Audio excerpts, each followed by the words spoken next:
Hi everyone, and welcome to the fifth video of this series. So, in the last three videos, we have been talking about the background required to understand the Josephson junction. And from this video onwards, we are going to start with the Josephson junction. So, I'm going to talk about the Josephson effect. Don't worry for now, I'll explain it once we get there. So to get started, I want you to consider two superconducting solids that are separated by a thin insulator. And this setup is actually called the Josephson junction. So if you have been wondering till now what the Josephson junction actually is, and let me draw a little figure here so that you can better understand. So this is a Josephson junction. So there are two superconducting solid blocks that are separated by a thin insulator here. So this represents the insulator. Now, we will denote the wave functions describing the state on the left and the right side of this junction as psi1 and psi2. Sorry, psi1 and psi2. And also the densities as rho1 and rho2, and also the phases respectively as theta1 and theta2. Next, if we write the Schrödinger equation for either side uh, the of this junction, so for either of the superconductors, the Josephson equation can be written as follows.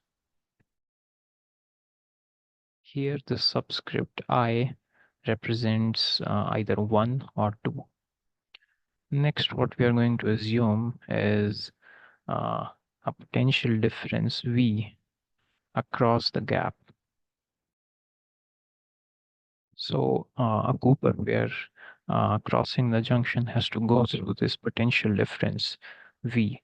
And if we now adjust the zero of the energy, we can choose E1 to be equal to minus QV by 2 and E2 to equal QV by 2. You're choosing the energies in this way.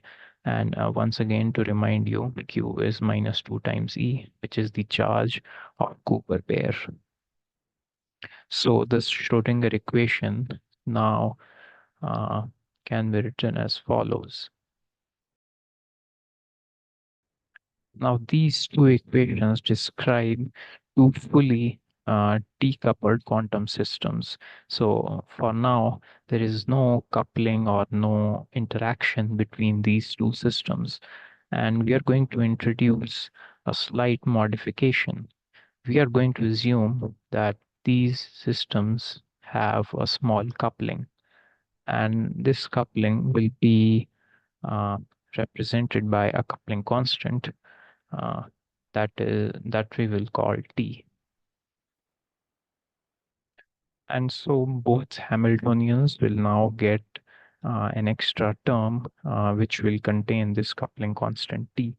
And I will write both the modified Hamilton, I will write both these modified equations next. Note that the h bar that has been introduced in both these equations is just to keep the units consistent. So t actually has the units of second inverse. Next, I want you to recall something which we did in the previous three videos. So I want you to recall that psi can be written as the under root of the density times exponential uh, I, the I times the phase factor theta I, and I will write the derivative of psi with respect to time.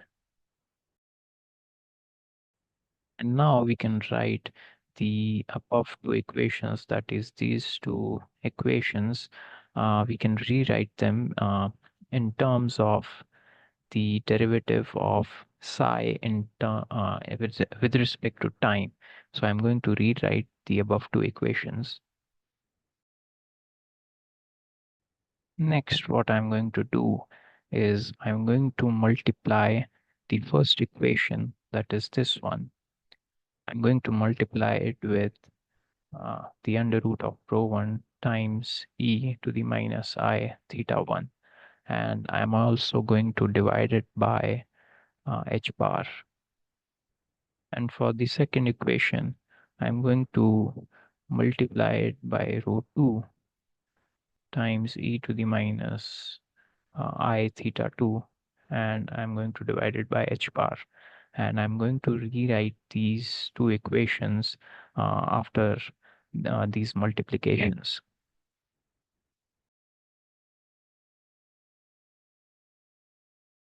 Now I want you to notice that I have written theta 2 minus theta 1 as delta. So we are going to use this substitution. So because this quantity theta 2 minus theta 1 is going to appear many times. So I'm going to write the phase difference as just delta. Now to proceed, I'm going to make an assumption that the voltage difference is 0. So we are going to proceed with this assumption first, and I'm going to derive some equations. Now consider the first equation, which I have written at the top of the screen. With V equals to 0, I'm going to rewrite this equation. I compare the imaginary parts of this equation on both sides. I'm going to get,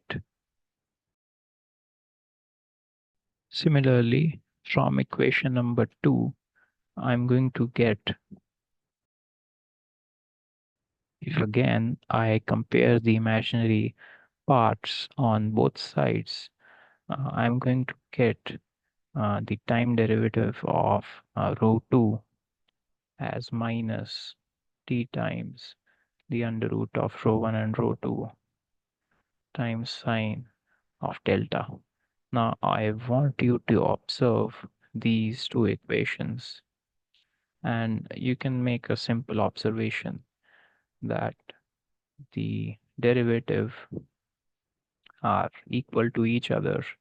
Both the derivatives are equal to each other, but there is a minus sign. Now what this implies is a flow of current. So current is actually flowing from one superconductor to the other, and the current is given by, I'm going to represent it by IS. So we know that we are talking about the superconducting current, that is the supercurrent. This is the charge of a Cooper pair times the time derivative of the density. And the existence of this current is actually called the Josephson effect. And you can actually interpret this current as caused due to the tunneling of Cooper pairs across the junction.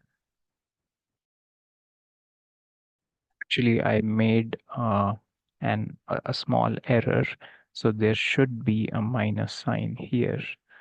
And to bring your attention to another fact, a positive value of IS, that is the supercurrent, implies a decrease of the number of Cooper pairs in region 1. So if you remember the figure which I drew at the top in the beginning of the video, so this is superconductor number 1 and this is superconductor 2. So a positive value of IS implies that there is a decrease of the number of Cooper pairs in region 1. That is, the time derivative of rho 1 is going to be negative. So a positive value of IS will imply that there is a flow of Cooper pairs from 1 to 2. However, the flow of current will be from 2, 1. Next, what we are going to do is just like we compared the imaginary parts of equation 1 and 2, we are going to compare the real parts now. So comparing the real parts, what we will get is this is what we get by comparing the real parts of equation 1 and 2, which I had written at the top. Now we are going to make a big assumption, I would say. We are going to assume that row 1 and row 2 both are the same on both sides. This can be ensured if the junction is connected to an external supply that compensates for this. So Cooper pairs are moving from junction 1 to 2, or perhaps from junction 2 to 1. And if there is an external voltage supply that can compensate for this loss of Cooper pairs from one junction to the other, so this condition can be ensured. So we're going to assume that row 1 and row 2 is equal, which will mean from these two equations, this will mean that uh, the the phase difference does not change with time, because if you look carefully, the right hand side will be equal, and so we can say that the phase difference is constant with time. And then we can rewrite the expression for the supercurrent. And we can say that the supercurrent will now be constant with time, because rho 1 and rho 2 are not changing. T is the coupling constant and it will not change. Q is the charge of a Cooper pair. And so we can say that this current will not change with time. This effect that the current is constant with time, this is known as the DC Josephson effect. So I will end the video now, and in the next video, we are going to drop the assumption which we have uh, taken till now, that the voltage difference across uh, the gap is 0. So we are going to drop that assumption, and I'm going to tell you about another effect known as the AC Josephson effect. More in the next video. See you guys.